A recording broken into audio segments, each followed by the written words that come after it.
how do we track what happened to that kid who could have gotten into college and instead is doing something else now? We don't know exactly. The kids who were lost, who just stopped going to school entirely.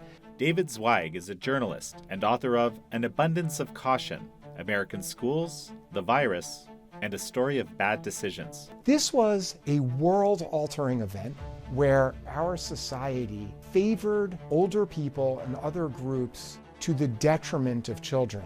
And there was no benefit for this. They were sacrificed for nothing. We in America had a scientific culture during the pandemic that favored theory over evidence. It's quite an extraordinary moment. This is American Thought Leaders, and I'm Jan Jekielek. David Zweig, such a pleasure to have you on American Thought Leaders. Thanks for having me. I'm going to start by reading you a quote from the head of NIH during the COVID pandemic, Dr. Francis Collins. It's a part of a quote. He said, "We wanted to be sure people motivated themselves by what we said because we wanted change to happen in case it was right. But we did not admit our ignorance. That was a profound mistake." Your book, in a sense, is a charting, sort of accounting of that mistake. Now, what do we actually know about the costs of what happened, the impact of what happened today? One of the important things, probably the most important thing that I tried to achieve with this book was to show what we knew at the moment during that time. The state of evidence was very clear for a lot of these interventions, and the state was very poor. But the way that this evidence was conveyed to the American people was quite different, with an extraordinary amount of arrogance and confidence that was unearned. And I walk people through what actually was known at any given time and how that information was ignored or waved away in one manner or another. Let's quickly look at sort of the impact of these school closures, which of course are you go through this in intricate detail, right? I'm remembering Dr. Scott Atlas telling me very early on in the pandemic, the impact, was dramatic increase in suicidal ideations among children. What was the impact that we know right now? I mean, there's going to be people measuring this impact for years to come. There are a lot of data that show that the amount that a child was out of school is directly correlated with lower education achievement, with lower scores from the pandemic. There was some data that came out at the state level where a few journalists and others incorrectly interpreted that as saying, oh, look, there's not really a big difference between California or some other state. But there's a scholar named Vladimir Kogan, and he and some others, they went down to the county and the district level. And once you do that, you can see the difference is stark and it's obvious. Emily Oster also has some good data on this as well. There's no ambiguity. The children who were kept out of school longer, whether either through full closures or through the so-called hybrid schedules, directly related to a lower achievement in scores and in tests and other measures. But I would say, rightfully so, a lot of attention is being paid to the sort of learning and education harms that occurred. But there are many other things that happened that can't quite be quantified in the same way, but they're no less important. And when you think about the amount of high school kids who rely on athletics, both just for their own well-being, and for some kids help keep them out of trouble, but there's also kids, there's this area within the New York City metro area, there were a number of students who this was their ticket out of a really bad situation, and their senior year football season was terminated. So that, you think about things with less drastic consequences, but the canceled proms, no more field trips, no more arm around a friend for a little kid. None of those things can be quantified. How do we track what happened to that kid who could have gotten into college and instead is doing something else now? We don't know exactly. The kids who were lost, who just stopped going to school entirely. And one last point on this. Now that we're looking back, and in the years to come, presumably many scholars will continue to look back and try to track various sort of reverberations over the years. One of the things that I think is really important and that mattered a lot to me at the time was, we all know this as human beings, you can experience harm in the moment, even if you don't see or have a scar from that later. And kids unnecessarily, tens of millions of children in America without benefit experienced harm to varying degrees, and some of them were fine. And just because we can't quantify it later doesn't mean it wasn't real about what happened in the moment. You said something very important, without benefit. How so? In the moment, we knew that as early as May, we had guinea pigs actually testing the waters for us. In America, we were a little too nervous in the spring, and we had guinea pigs. There were millions of these guinea pigs, and those were children in Europe. Inadvertently, they acted as our testers, and they went back to school. Millions of kids in 22 countries began reopening their schools toward the end of April, beginning of May. And in May, and then again a second time in June, the ministers of education in the EU got together, met. And during this meeting, they said, at the end of May, they said, schools have been open now, it was something like a month at that point for many of them, 22 different countries. They said, we have observed no negative consequence to community rates by having the schools open. And they met again in June, and it was the same announcement. It was the same reaction. So far, what we learned from the minister, there haven't been any significant increase or negative impact of reopening schools in the countries that reopened schools in the last month. This was completely ignored in America in the media. I wrote about it once in June. I mentioned the meeting. But as far as I'm aware, no one else had covered this in the American media. So from the very beginning, Jan, the evidence was there that schools were not driving transmission in the pandemic. And I remember at the time thinking, how can this be? How can it be that millions of children have gone back to school in countries that are different from America in many regards, but also very much the same in many regards? And I recognize many people are probably rightfully so sick of thinking about or hearing about the pandemic. But we talk about events in history, whether it's 9/11, different wars, famines, this was a world-altering event. And this was something in America where our culture, our society favored older people and other groups to the detriment of children. And there was no benefit for this. Now, one can make a different argument whether that's even worth it, even if there was a benefit.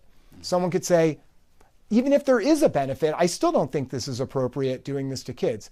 But that's not even an argument one needs to make because there was no benefit. They were sacrificed for nothing. This wasn't sort of like a trade-off. There were no trade-offs. There were only negatives. There was a false notion that schools were, quote, potential super spreader locations, and that once it was somewhat acknowledged, though not entirely, but somewhat acknowledged that children were at incredibly low risk of harm. Not zero, but life doesn't have zero risk. I'll just plant a flag in that for a moment and just say that more children die drowning in a given year than they did from COVID in multiple years combined. More children die in car accidents.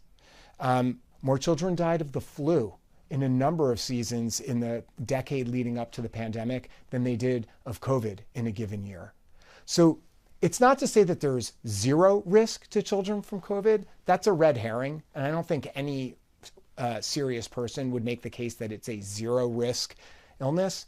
But I'm trying to position the risk from COVID relative to these other risks that we just allow take on for all the time. That's right. Yeah. That's right. This is just part of being alive. Is when you step out the door of your home, there's some degree of risk, but that's part of living.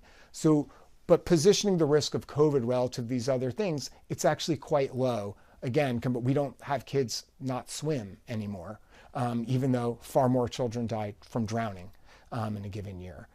We're talking about multiples more. It's not even close. So when we think about the various harms that happen to children, and when we think about the various risks that were put upon them from these interventions, we saw pretty early that there wasn't going to be a real benefit from doing this stuff. We saw pretty early that the community rates weren't any different. As I mentioned, in Europe, they already had announced this. So there became this kind of bizarre sort of divergence between a theoretical idea and empirical reality. It's this sort of strange epistemological type of question when it's like, how do we know what is true?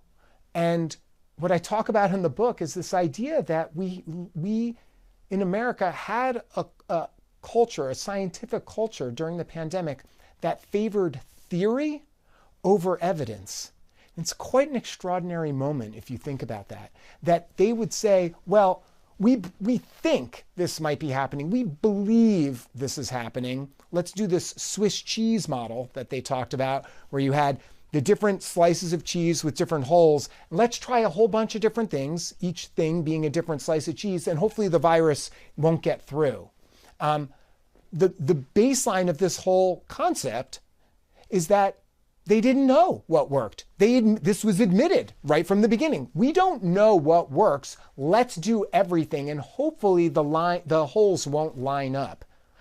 But at the same time, while they're dealing with theory and hope, we actually had empirical evidence from millions of children who went back to school in Europe, and then later, millions of kids in America who were in school. And yet, there was an insistence, month after month after month, on and on for more than a year, that we were supposed to ignore the actual things that we could see with our own eyes, the actual evidence that was occurring in real life, and instead, we were told to value ideas and theory over what we could actually see. And this is something I think we really need to reckon with when we think about what is science and and how do we connect science to policy. And in the States, the policy followed theory and ignored empirical evidence. Is it theory or is it ideology?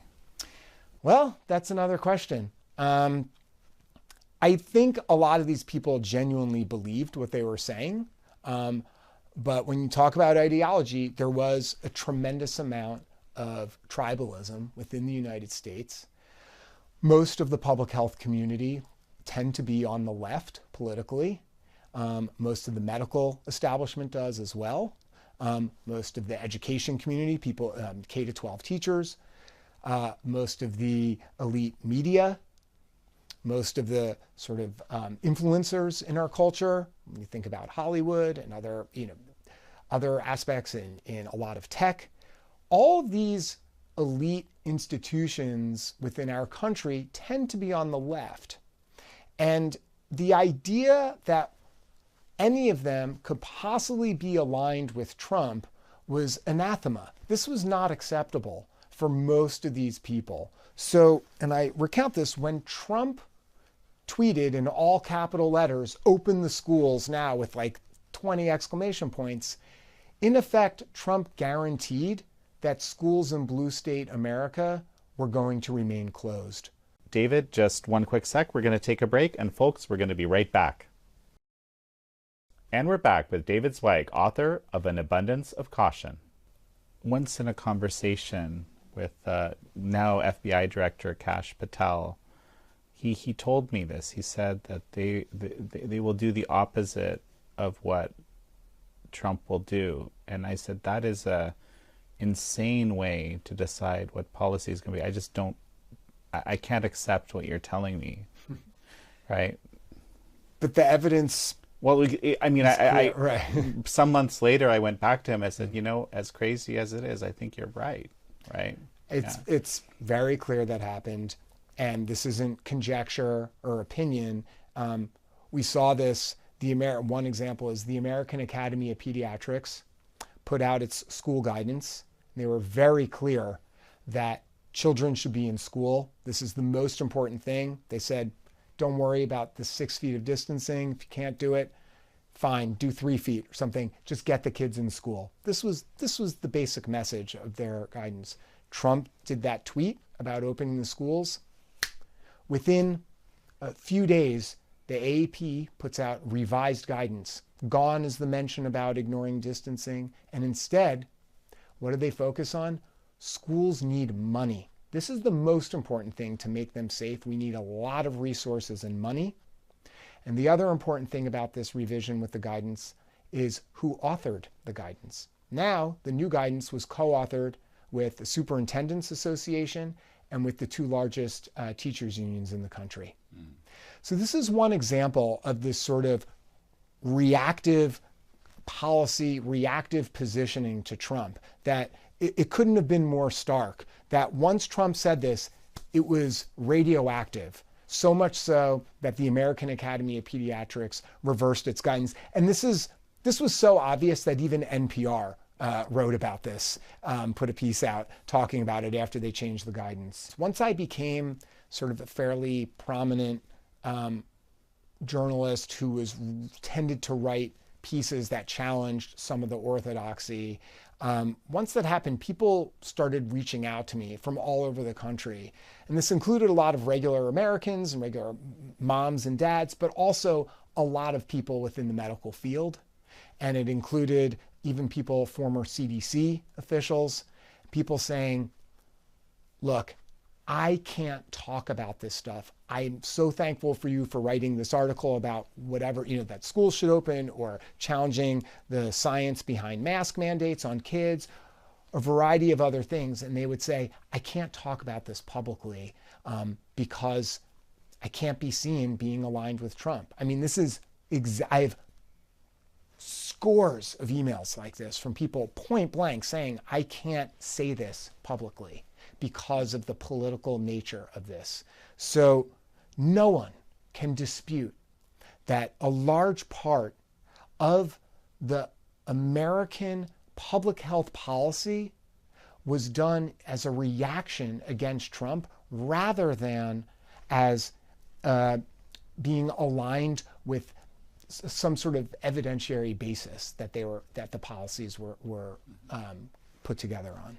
As we finish, this is an example of a real failure of the experts, I say that in quotes, deciding what we should do, it would seem, right? And what does that mean more broadly for our society? I think my book is a case study of the failure of the expert class. The public health experts failed. And they failed because there was a conflation of science and policy and science and values, and they're not the same. There's no such thing as following the science. That literally means nothing. Science doesn't tell you what to do.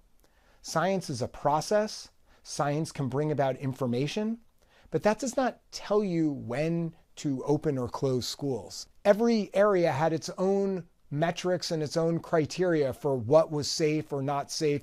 New York City was 3%. I think they had a thing for a while for when schools could open. If you passed this threshold of positivity rates, you had 5% elsewhere. You had 12% in other places. It was all over the map. Why?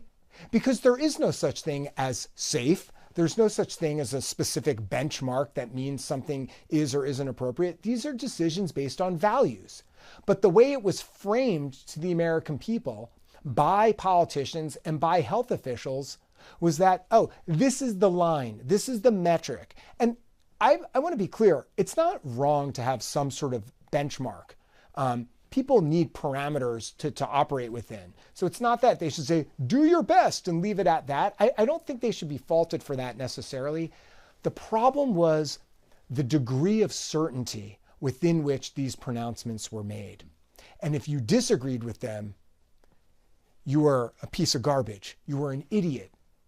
or worse, you were dangerous. So the idea that 6 feet of distancing, there's nothing, I wanted to name a chapter in the book, there's nothing magical about between 5 and 7. Like, this was an arbitrary number.